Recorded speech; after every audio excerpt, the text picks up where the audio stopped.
Yeah, driving this Mercedes convertible 300. I actually really like the way it looks.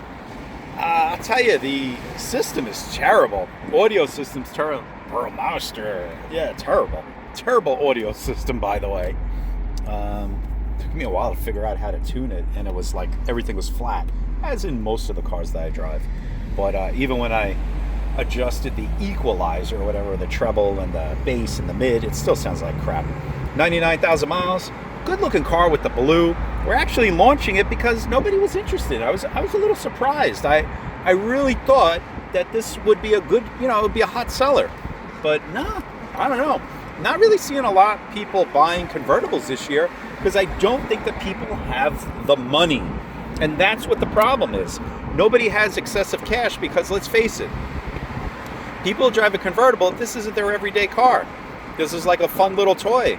And right now, people just don't seem to have that kind of extra money with gas at $4.50 a gallon. So we really got to get a handle on this thing. It's really killing off the economy and everything else. And it's actually killing off the morale. I don't care that the stock market is at 50,000 plus. It's not trickling down into Main Street, and that's what the major problem is. Sorry to say.